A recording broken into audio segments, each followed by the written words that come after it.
following is a paid commercial program paid for by McClure Capital Wealth Management Companies and does not reflect the opinions or advice of KRLD or CBS Radio.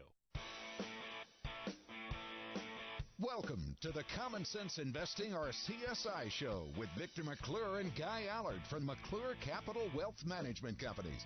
For the next hour, Victor and Guy will use their combined 60-plus years of experience to answer your financial questions with their own brand of plain-spoken language and hard-hitting style. Welcome to the Common Sense Investing Show.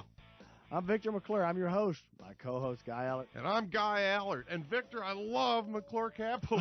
But I'm telling you, I still think Allard Wealth Management has a better ring to it. Come on. You might be right there. Yeah. You might be right. Oh, I wanted to make sure I told our listeners. The Wealth Management Division is leaving Addison and going to the Star. The Metals Division, which is Dylan Gage, one of the largest precious metals dealers in the world, is staying in Addison. So and when they get asked if they're moving, they didn't know. All their customers call and say, "We didn't know you were moving to Frisco." It's like, no, we're not. So there's the chronological order of these things. I started working at this building in 1990. Started in the business in the 80s. But in 1990, I started in this building, and I worked for Dylan Gage. Their wealth management division had built up their other divisions like their precious metals. Well, over the years, they drifted and the metals became very large. I always managed the wealth management side, and I ended up buying it a few years ago. We were still in the Dylan Gage office, so we've always used that Dylan Gage name. And as large as the metals division is, needed more room. That's right. Spread our wings so that we can grow. We both needed more room, and we both got it. Star, here we come. So it's good. Remember, you can visit us at the Star. There's supposed to be thousands of square feet of restaurants, thousands of square feet of retail. They're all supposed to be completely done by August. I think the first tenants are moving into May, I believe. I thought I was co-hosting with Donald there for a second. Yeah. It's the greatest thing since the beginning of man. That's right. There's tours. You can see the tours. You can see where the people practice. I think we're going to throw a few seminars into their press room. So where Jason Garrett and them give a press release, we might do a seminar or two in there. They've got other built rooms that we're going to test out as they go. Always good stuff going on. I believe yesterday they had some big affair for the NFL draft. Yep. Always something neat going on. So remember, if you have any financial questions, don't hesitate to call our hotline. And the hotline will never change. That number will be the same. Though our main number will change, but usually most of our clients from the radio call into our hotline, or they can call 1-800-McClure, all of those kind of things. Today, let's talk about Trump. Came out on Thursday, or is it Wednesday? Oh, Wednesday. Wednesday, about his new tax plan. Right. There's very little not to like about the tax plan. I think there's very little of it going to pass. I'd love it to. They talked about repealing the estate tax. Yep. That's the death tax. It's 40% over your exemption amount, which is $5,490,000, I think it is now. AMT as well. And really, AMT, that's happy for me because I hit that dang AMT almost every year. But, if they remove the loopholes, you're not going to be cutting your 39%, or in this case, 35% bracket down to the 20s anyway. No. So there's 3 brackets they want to introducing instead of 7. That's right. For people that make in between, it's weird. I looked at it before, but I haven't checked into this one because I always look at those things. Obviously, I want to make sure if I'm paying less or more taxes. For some people making, say $200 to $500, I think it might be kind of neutral or maybe a little bit higher because you'll start getting to higher tax brackets a little bit sooner. But for other ones, it's going to be significant tax savings if it goes through. I just haven't seen anything, and this Congress is so deadlocked to do anything.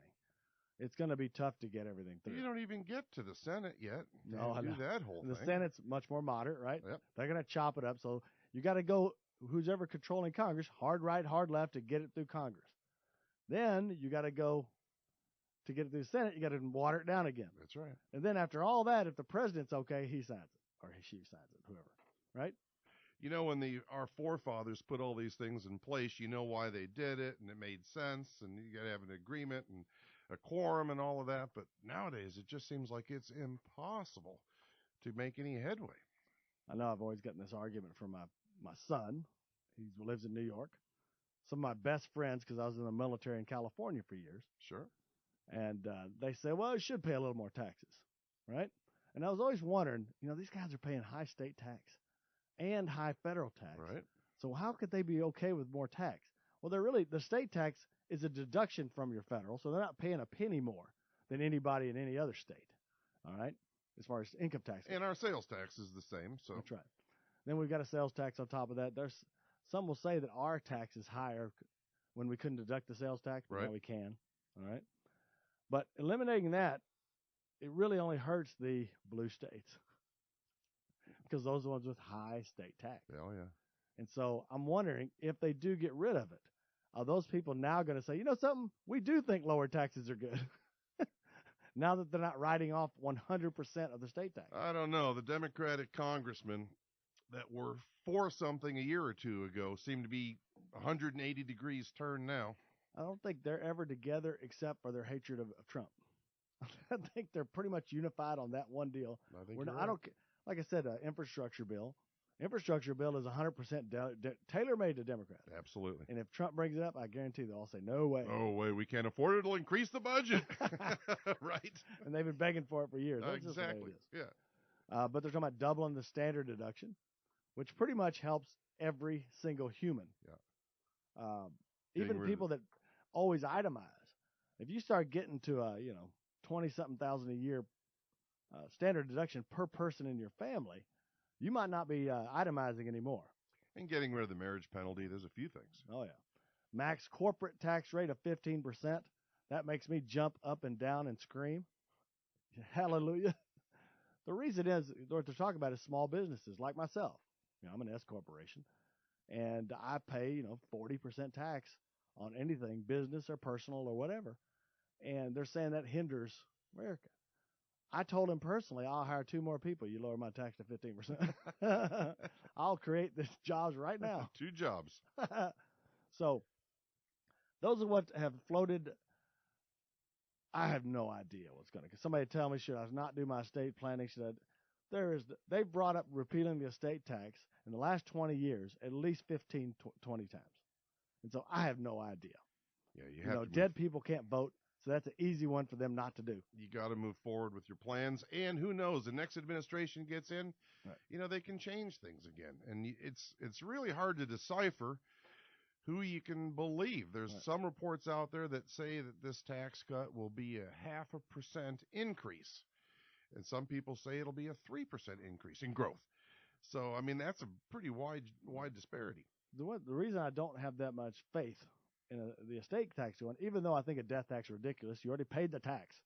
You paid taxes on everything all the way through, and now you got to pay tax on the stuff you've accumulated again. I get it. But remember, dead people can't vote. A politician will do anything to stay in office. They'll switch parties, for God's sake. So it's going to be very difficult for that. Plus, people don't have any sympathy for somebody that has to pay estate tax when they received over $5.5 million to begin with. What percentage of the population is that? 0.0001? Yeah, so they can't vote anybody in or out of anything. They don't have a voice, really, do they? So even with tax cuts, I can see maybe something happening there. The elimination of the death tax, I think, is going to be a tough deal. They're going to have to throw the bone to somebody, and that's the one that can't vote them in or out of anything. And that's what you got to look at in a lot of this stuff is politicians want to stay in office more than their own agenda. And so if you have things that they think they're going to stay in office, you'll get it through. Oh, yeah. And if they don't think it will, it won't. So that's what we've got. There's a bunch of studies out now. We got the latest one. I think it was from MIT. The government is trying to put annuity options into 401ks. So you always have that life income option. The once hated annuities, pretty much everybody academically is going the annuity route nowadays. And that wasn't the case. The only ones you'll see that are anti-annuity are your old-time holdouts. Those are the old guys that just do stocks and bonds. Yep. They just do stocks and bonds. They said, I don't care. If you don't want to risk any money, you should have 100% of your money in stocks and bonds. Now they'll take out a reserve account or whatever. And they say, nope, this is safe. And I'm like, well, interest rates go up, bonds go down. Market's gone up 8.5 years in a row. It's never made 9 years that I know of in history, in 100 years anyway. I said, so protecting that money is not, nope, stocks and bonds for everything. I love stocks and bonds. We have a great managed program that does stocks and bonds, but it's different. As it's in every sector of the market that's going up, any sector goes below its moving average, it's out of that particular sector. And so it's designed to ride the wave. I don't know how long this party's going to go, right? But as soon as it starts turning, it pulls you out automatically. That is a defensive type of program. I'm not buying and hold and just risking it all when the market's gone up over 8 years already. And for the right percentage, we have our clients in that. That's right. We believe that once your bills are paid, the stock market is the best thing to help fight inflation long term. But the stock market was never designed to pay your bills, whether it's dividends, whether it's selling growth stocks to pay your monthly bills. Either way, it was never designed that. And not too many advisors would say that with a straight face. We got a break coming up, folks. Stay with us. Remember, if you have any financial questions whatsoever, give us a call at 972-715-2424 or go to our website, ilovemyretirement.com. Stay with us, folks. You're listening to the Common Sense Investing Show on News Radio 1080 KRLD. Welcome to the Common Sense Investing Show, where your investment strategy is always based on facts instead of some sales pitch. Here's Victor McClure and Guy Allard. Welcome back to the show. All right, there was an article from Realty Shares that was interesting. It was talking about what was the best investment. Here's what they asked people, okay? They asked, 2,200 people. They said they chose stocks, real estate, commodities, bonds, cash, oil, gas, cotton, all those kind of things. What has been the best performer this century? I would think the consensus would say stocks. 25% said stocks. 16% said real estate. 9% said commodities. 6% said cash. I don't know what dummies they talked to. He said cash outperformed everything. 0.01. Maybe they got a different account I've got, right? 3% picked bonds. The truth is, it was real estate. The one thing they did, though, is weird. Remember, we've talked about the last 17 years, the market has made 4.06% a year with dividends. With dividends, that's right. And in this study, they said the market, since this century started, was 5.36%. And I'm like, I'm a math guy. I really don't make math errors like that. I might make grammatical errors all the time. It's 25%. I go, well, they started in December 30th of 2000. Instead of starting in January 1st of 2000. Right. They wanted to make the stocks look a little bit better. Yep. And so, because somebody told me they didn't believe my 4.06, I'm like, it's the exact number. I go, that's with dividends, by the way. And dividends were about 2% of that a lot of times. You know, and a point worth mentioning, just to sidetrack you, Victor, if the market makes 4.06 for the last 17 years and you withdraw 4%, you should have what you deposited 17 years later, right? That's right, and you do not.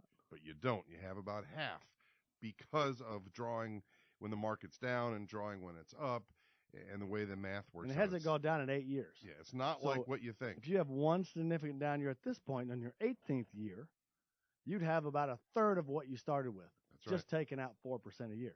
So you can't even take out what you earn when this comes to the stock market. You cannot. Doesn't make sense, does it? No, because you're taking money out in down years, and it messes up mathematically. It's kind of all stems from if you take out 50%, if you lose 50%, it takes 100% gain to break even. It all stems from that. But you cannot take out anywhere close to what you're actually earning to keep your principal intact because of the volatility of the actual market itself. You can do it if it was a bond or a CD, yes, a fixed annuity. That could keep the principal intact. No fluctuation. That's right. Absolutely right. Because you're always taking income out of the set amount. If you need $50,000 a year and you got $1 million, the market's dropped in half. You're taking $50,000 a year out of $500,000 now. That's what screws up all the math. So I don't care what it's average. I had 3 people in my office this week. I asked them all the exact same thing. What do you think the market's done? One said 17% a year this century. Right. Another one said 6, and another one said 9, when we know it's 4. And I go, yes, you made 4% over the last 17 years. The last 6 or 7 years, it's made like 15 or something, really high. You just forgot right before that you lost half your money. When you add it all together, it's 4% for Now, 17 now years. think about it. If you followed the basic textbook stuff from the College of Financial Planning and you took your age and you subtracted it from 100, say you're 50, and you had 50% in the market like they recommend and you had 50% secured, you didn't make 4%, did you? Because the secured stuff was probably making a point or two, so you probably averaged 3%. It's been tough, and that's why we've seen some of the things that we have. Well, depending on which study you look at, 75 to 90% of all investors do not equal the S&P. The S&P made 4.06, so 90% of the public made less. But it's hard to tell. You don't remember. Plus, you're adding money into 401ks. You're doing all these things that would skew what you think it actually did. That's right. And so that's what I try to tell people. If you can get, say, 4 to 7% and never risk any money, it ain't that bad. It really isn't. If you can get a good, steady, reliable income, it's not that bad. People have, they just assume too much. I want to make this, I want to make that. But yes, the top performing asset this century has been real estate at about 10.7%, something like that, a year, which is really good. So one way to think about it is everybody's going to rush and buy real estate now, right? More than they are. That's right. That's when it usually crashes. And you'll hear all the real estate people really touting these numbers. Because remember, 10% a year, if you use that rule of 72s, right? That's 4 times your money in 14 years. That's really, really strong. And if you think about investing in real estate, what is usually your largest investment or your largest piece of the pie? It's usually your home. Yep. So you're already invested in real estate, and to a great degree. You just can't do it all, and they don't recommend that. I knew this study when it was a study by Realty Shares. So I'm like, oh, you got a dog in the fight. Yeah. It's going to be a pro real estate article, I'm sure. Absolutely. But it has made that much. So the pessimistic side of me says you can't, start pulling back. When everybody's buying something, it's been the best because everything is cyclical. Everything. Stock market included. If I had to go long term, what is the biggest riser? It would have been the stock market and real estate. Okay, but real estate can go down and go down hard. I mean, I have a house. It's not in 17 years up 400%. Took a long time to come back from the 80s. So, but it is. The last few years is up quite a bit. Yep. Right. Don't forget, folks, if you have any financial questions, like to take advantage of our no cost, no obligation retirement plan, stress test, and Social Security Optimizer, don't hesitate to call us at 972-715-2424. Again, 972-715-2424, or you can go to ilovemyretirement.com. We have a break coming up, folks. Stay with us. You're listening to the Common Sense Investing Show on News Radio 1080 KRLD. Welcome back to the Common Sense Investing Show, hosted by 2 of the most experienced advisors in the DFW Metroplex, Victor McClure and Guy Allard. Oh, that's right. I think if you took any one of ours, we got 30-plus years each. That's pretty strong, isn't it? It's a long time. You learn something over 30 years, right. don't you? Or it means we're really old. Just old. Life gets easier. That's right. We're talking about, let's talk about this for a minute. It's millennials. I make fun of millennials every once in a while. Oh, let's pile on. Go ahead. Here we go. It's fine. But there's 92 million of them. Snowflakes. It's a second one. That's right. They're special snowflakes. If they just want it, it'll happen. You don't have to work hard. Just want it. Invest in silly putty. But it's a weird dynamic that is coming out. There's a study after study that's showing millennials are almost like depression babies because they were raised when the stock market in the early 2000s was Right. going down or very volatile. And so the average millennial is only 20-something years old. Right. But they only have a 30%, if they have any money, right? Only have a 30% allocation to stocks. That would be the normal portfolio of a 70-year-old. And I believe they're not contributing to their 401s as much as they should either. No. And they all love real estate. That's they see the Tangible. flipping shows and the flip Tangible, this, yep. and they like that kind of stuff. But it's shocking me that they're only allocating 30% when you're 20 years old. But they allocate 30%. They expect a return of 13.7% a year. Based on Nothing. Okay. I was curious. Except the last 7 or 8 years, right? When they were going through puberty and into high school and into college. That's what they assume. they're not only 2008, they were too young. They don't remember that crash. All they remember is, hell, that thing's gone up a lot, but they remember it kind of because they're only doing 30%. But of that 30%, they expect a 13.7% return per year. Now, boomers, on the other fact, the reason why this article is all of financial advising is based on baby boomers and older people. And has been for a long time. None of it's based on millennials. Okay? It's shifting now. That's right. Well, a boomer in his stock allocation is about double the allocation or more of a millennial, but he expects 7.7% return. I guess everybody's disappointed with the 4% return we got. I was going to say it's still high. Right. But all of this stuff is interesting to me. Millennials are more likely to trust a robot than a person. They'd rather do something online, even though it can be generated by a crook. They trust that. Everything on the internet's true, right? Oh, yeah. Used to be TV, now it's the internet. That's right. Well, you heard it on TV. Heard it on TV, it's got to be true. But everything, and remember, they've lived through the hackings and the false news. They still believe it way more than a person. They don't have it trusted. Like I said, they're like depression babies, where everything went to savings. You know, you didn't spend a whole lot. You did this. That's why of millennials. This is fine. I don't care what class you put it in. This is just young people in general. They define long-term. They say, would you like to do a long-term investment? Absolutely. Well, most of them think, 2/3 of them think long-term is less than 5 years. I thought that was interesting. 70% of millennials said they believe they'll get higher returns from a robot than a live advisor.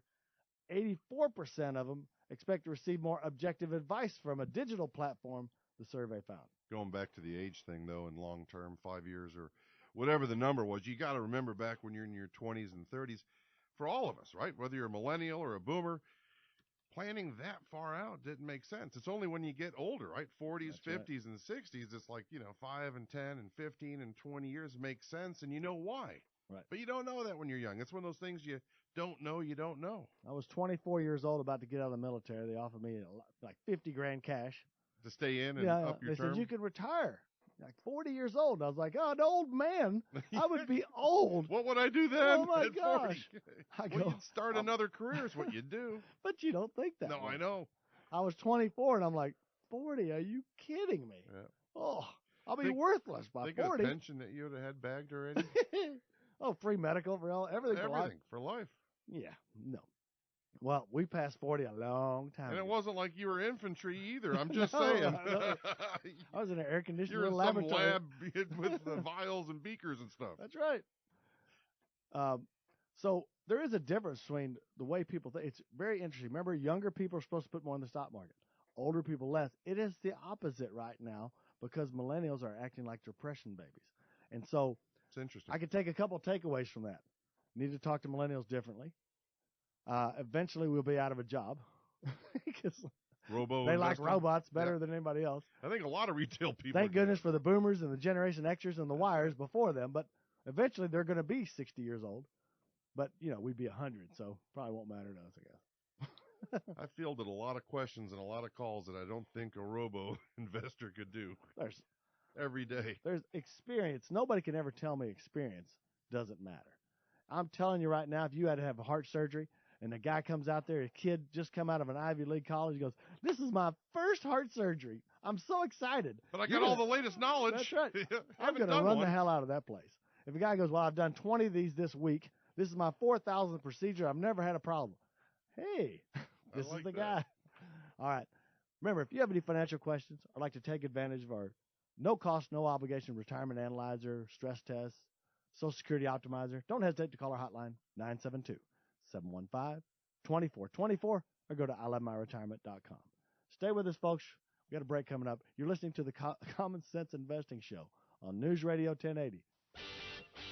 Welcome to the Common Sense Investing Show, the home of plain-spoken, no-nonsense answers to your financial questions.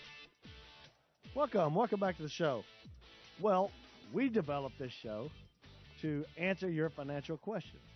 And so anytime we have questions that come in from personal interviews, the phone calls, the emails, we get them faxed, if I know it's going to appeal to a broad audience, I'll share it with you. And so let's go ahead and go to questions. Guy, what is our first question this week? All right. First question may take the rest of the show. It is, how can I eliminate the estate tax if I want to give my firm to my employees?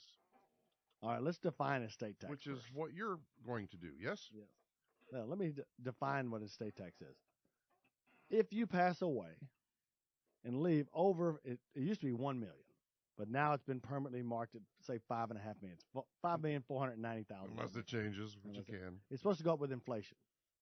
So if you leave more than that, your heirs owe on the next billion, I think it's just $1 million, 40%. So even though you built this business, paid all the taxes along the way, 40% is going to go to has to go to the government if you pass away. And a lot of people think that's unfair. That's why Trump came out this week said we're going to abolish the estate tax. I gave you several reasons why they probably won't. Dead people don't vote. There's not enough people that receive over $5 million to vote them in or out. That's a sacrificial lamb, in my opinion. And we've talked, even though I think it's unfair. We've talked about it many times, but in the effort to beat a dead horse, one of the first and one of the old examples was, I think, Joe Robbie Stadium in Miami. At that time was a huge deal, like the Jerry Jones $1 billion. It was worth $200 million. Right. And the kids inherited that. And in order to keep it, they'd have to come up with, let's just call it 50%, not Right. the right It used number. to be 55%. Yeah. So they inherited a $200 million complex. They've got to pay $100 million or sell it. So what'd they do? They had to sell it. They didn't have $100 million. people don't realize when, like, Jerry Jones took over the Cowboys, they were in bankruptcy. Yeah, it was They tough. were, He the says whole- there was tough times. No, yeah, the whole NFL was losing money. It was like it was a toy for rich people. None of them were making money. That's why I admired Jerry Jones so much. He came in there, changed the whole culture, and now they're making more money than they've ever had. These are actually big money-making entities instead of a toy for rich people. They followed his lead in many occasions. Oh, yeah. I remember when he first said the official thing is Coke. Well, Pepsi's my stadium. I own the stadium. That's right. It's beautiful, but that's what changed the whole world. They started, I think he was the one that said, put television cameras for the draft day and stuff.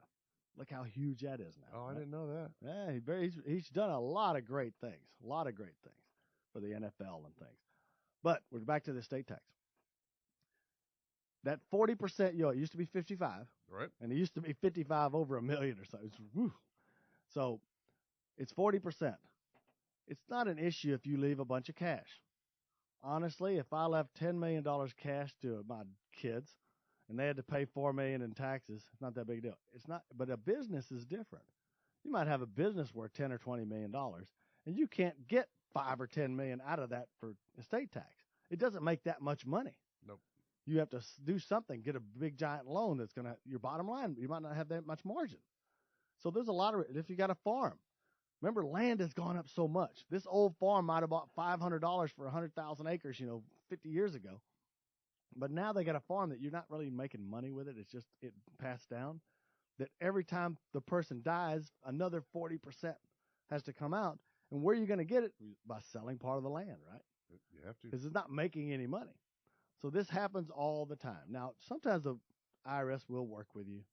I was talking about this. Say that again. They give you a little bit of extension or whatever, but it's 9 months is the number. Okay? So a lot of people say, I'm going to put my money in a trust. I want to put my money in this partnership, and that's going to eliminate estate tax. There is no way to eliminate estate tax. Impossible. Will not happen. All you do is transfer that risk to someone else. I'll give you an example.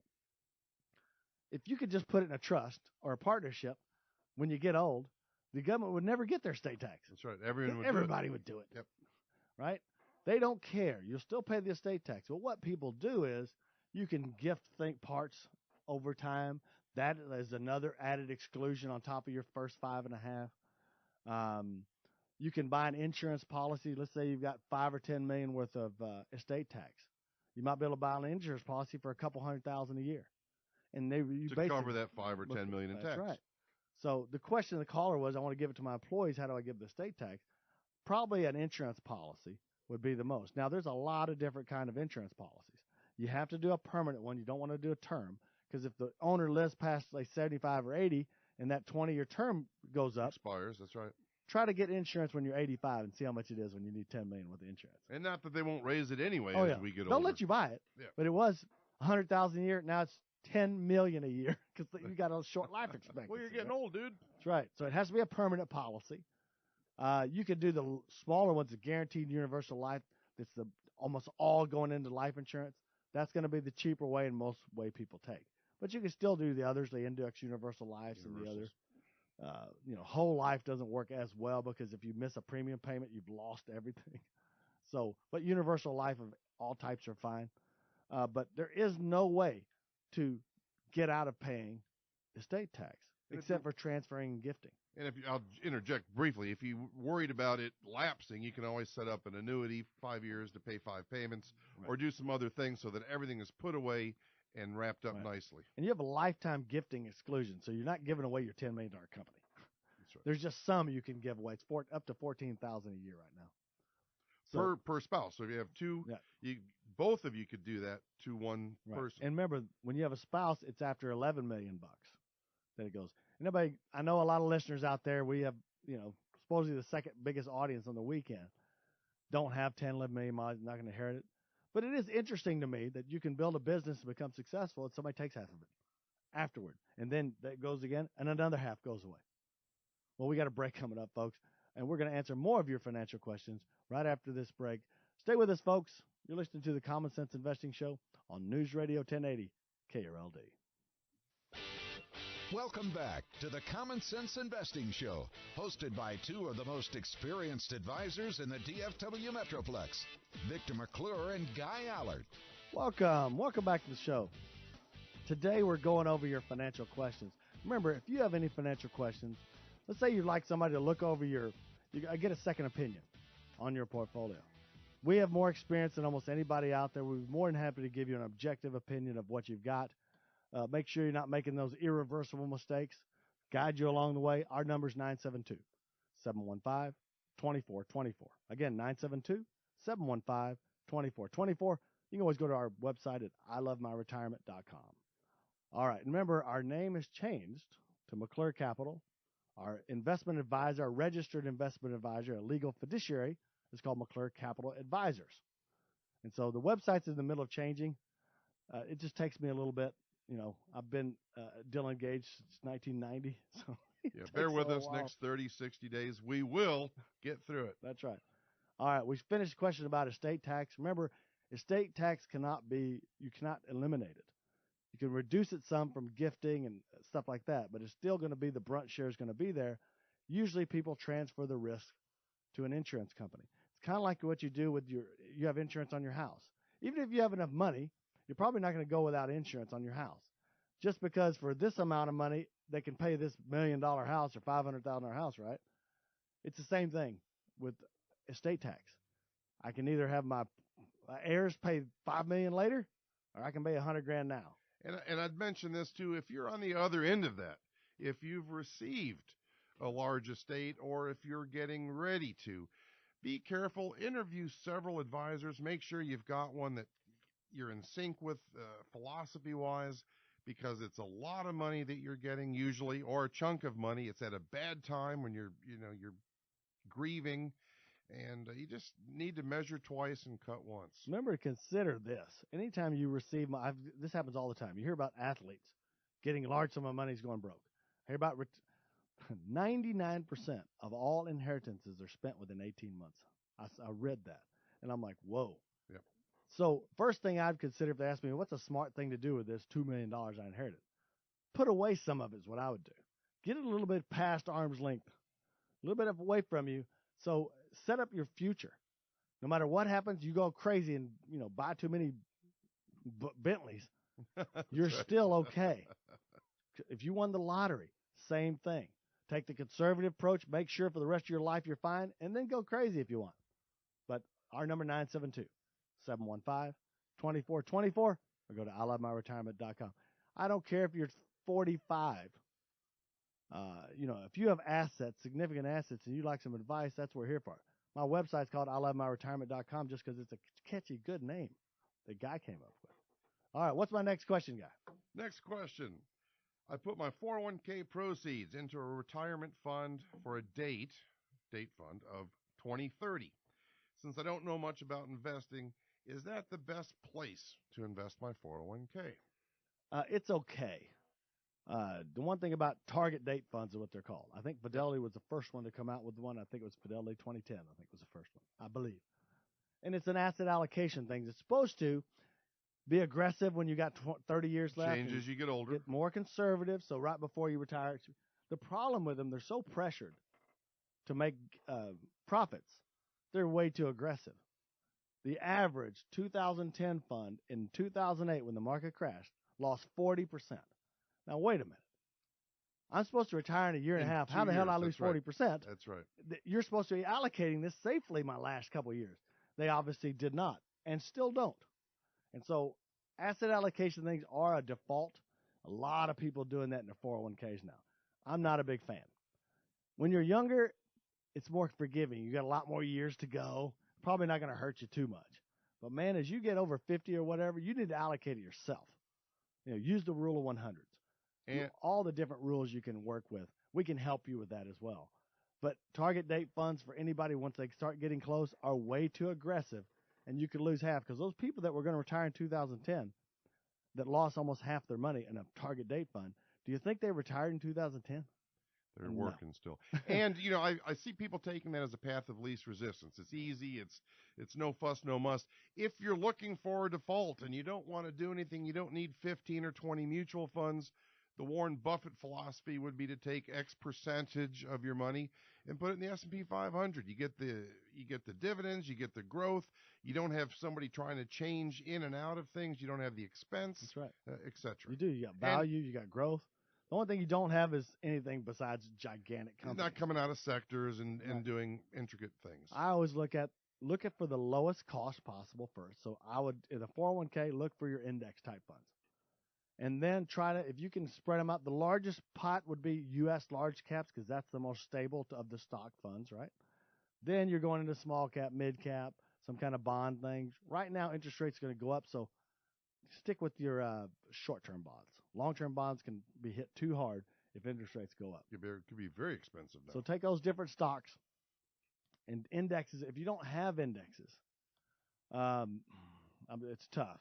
Look for some of the like Fidelity funds or retail funds, but they have pretty low cost, maybe 0.5%, 0.7. Been around look for cost. Been around for a long time. Everybody does the same thing. They look at profits. Number one, who made the most? Okay, put everything there. For the last year or two. That's right. And remember, if you buy the top 10% of mutual funds, within 5 years, this old saying has been, you'll own the bottom 10%. That's right. It's always the same because you're just chasing the return. Stick with fees first. Get the lowest fees in a 401k. Now stretch it out between other asset classes, because what happens is you'll see people buy this growth and income fund, this S&P 500 fund, this other fund. They own the exact same stocks, just in different packages. Well, that's our show, folks. I want to thank everyone for listening today. Don't hesitate to call us.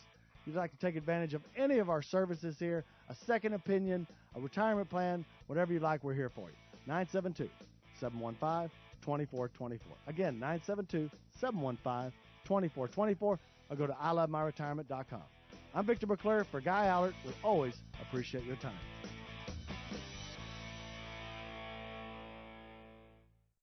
The preceding show is paid for by McClure Capital and is for informational purposes only and not a solicitation or representation of any particular investment product or service. Any views and opinions do not constitute financial, legal, or tax advice. Consult with your appropriate professionals before making any investment or savings decisions. Always consider your risk tolerance, time horizon, and objectives in making any financial decisions. There is never any guarantee of future success or performance. The preceding was a paid commercial program paid for by McClure Capital Wealth Management Companies and does not reflect the opinions or advice of KRLD or CBS Radio.